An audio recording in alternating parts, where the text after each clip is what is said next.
ان میں پہلی بات جوتے پہن کر اور کھڑے ہو کر کھانا، اس سے اللہ تعالیٰ رزق میں تنگدستی پیدا کر دیتے ہیں. اور آپ دیکھیں آج یہ عادت اکثر لوگوں کی ہے، گھروں میں بھی ٹیبل پہ بیٹھ کے کھانا کھائیں گے تو جوتے پہنے ہوئے ہوں گے، اور شادیوں میں تو لوگ ویسے ہی کھڑے ہو کے کھانا کھانا پسند کرتے ہیں. اس سے اللہ تعالیٰ رزق میں تنگدستی پیدا کر دیتے ہیں.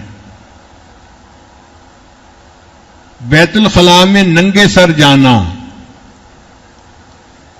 اب آپ بتائیے کتنی کامن عادت ہے.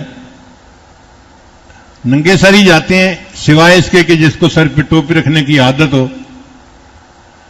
اور بیت الخلاء میں باتیں کرنا، پہلے تو سمجھ نہیں آتی تھی، لیکن جب سے سیل فون آیا اب بیت الخلاء میں باتیں کرنے کی بات بھی سمجھ میں آ گئی. اس سے بھی رزق کے دروازے بند ہوتے ہیں. تیسرا، مہمان کو بوجھ سمجھنا. مہمان کے آنے پر جس بندے کو تھوڑا تنگی محسوس ہو تو اللہ رزق کے دروازے بند کر دیتے ہیں. چوتھا، بغیر ہاتھ دھوئے کھانا کھانا. یہ تو بہت عادت ہے آج. بغیر ہاتھ دھوئے کھانا کھانے سے رزق کے دروازے بند ہوتے ہیں.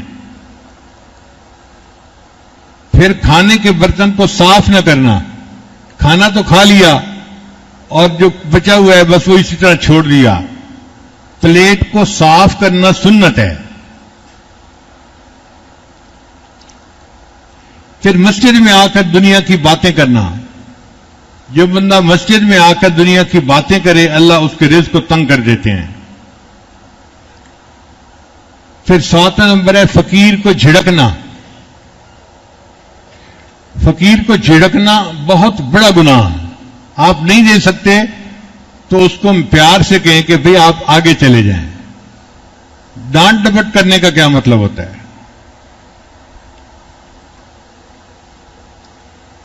جو فقیر کو دیکھ کے تیوریاں چڑھائے، شکل بنائے اور اس کو بھگائے، اللہ اس کے رزق کو تنگ کر دیتے ہیں. پھر مغرب کی نماز کے بعد بغیر عذر کے سونا. کوئی مریض ہے یا کوئی عذر ہے وہ تو الگ بات ہوئی، کئی لوگوں کی عادت ہوتی ہے، تو مغرب کے بعد اگر سونے کی عادت بنا لی جائے تو اس سے رزق تنگ ہو جاتا ہے. پھر فرض نماز کو قضا کر دینا، اس سے بھی رزق تنگ ہو جاتا ہے. 11واں نمبر ہے جھوٹ بولنا. جو بندہ زیادہ جھوٹ بولے گا اس کا رزق تنگ ہوگا. اور اگر آپ دیکھیں کہ اس کے پاس پیسہ بھی بہت ہے تو سمجھ لیں کہ یہ حرام کا مال ہے، جھوٹ بول کے کمایا گیا ہے، حلال کا مال نہیں ہے. پھر گانے بجانے میں دل لگانا. جن کو گانے سننے کا شوق ہوتا ہے، ہر وقت موسیقی لگی رہتی ہے، اس موسیقی کی نحوست کی وجہ سے بھی اللہ رزق کے دروازے بند کر دیتے ہیں.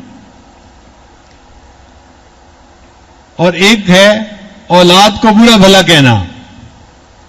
یہ بھی عجیب بات ہے. کئی ماں باپ اولاد کو ہر وقت ہی برا بھلا کہتے رہتے ہیں. جو ماں باپ ہر وقت اولاد کو برا بھلا کہتے رہیں گے اللہ ان کے رزق کو تنگ کر دیں گے.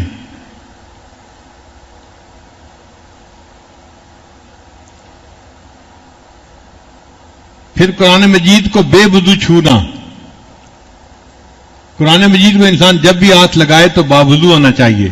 بے وضو ہاتھ لگانے سے رزق تنگی ہو جاتی ہے. پھر نظروں کی حفاظت نہ کرنا، غیر محرم کو دیکھنا.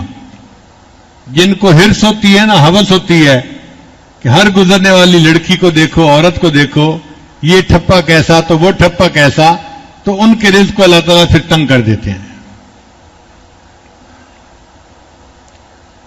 اور 16واں ہے اہل و عیال سے ہر وقت لڑتے رہنا. کئی لوگ ہوتے ہیں ہر وقت بیوی کے ساتھ کچھ نہ کچھ کھٹپٹ چلتی رہتی ہے، چھوٹی چھوٹی باتوں پہ، نکمی باتوں پہ. تو جو ہر وقت اپنے اہل خانہ کے ساتھ لڑتا رہے اللہ اس کے رزق کو بھی تنگ کر دیتے ہیں. تو 16 دروازے تھے جن سے رزق کھل جاتا ہے اور 16 دروازے تھے جن سے رزق بند ہو جاتا ہے. اللہ تعالیٰ ہمیں رزق کی پریشانیوں سے محفوظ فرمائے اور اللہ ہمیں دین کے راستے میں خرچ ہونے والا مال عطا فرمائے جو ہمارے ایمان کے لیے ڈھال بن جائے. آج کے دور میں مال ایمان کے لیے ڈھال ہے. ذرا اونچا بولیں. آج کے دور میں مال ایمان کے لیے ڈھال ہے. آج جس کے پاس تنگ دستی ہے اس کا تو ایمان ہی محفوظ نہیں ہے. نبی علیہ السلام نے فرمایا کاد الفقر ان یکون کفرا، قریب ہے کہ تنگ دستی تمہیں کافر بنا دے.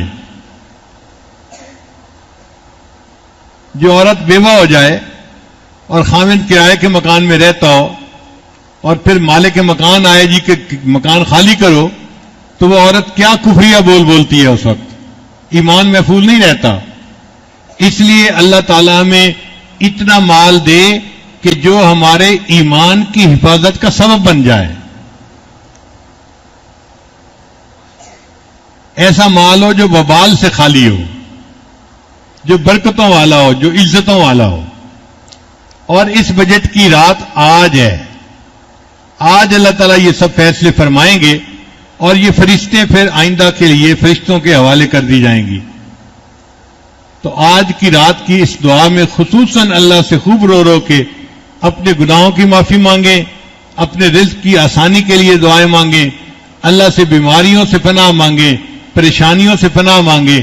اللہ تعالیٰ آج کی رات کو ہمارے لیے مغفرت کی رات بنا دے. وآخر دعوانا ان الحمد للہ رب العالمین.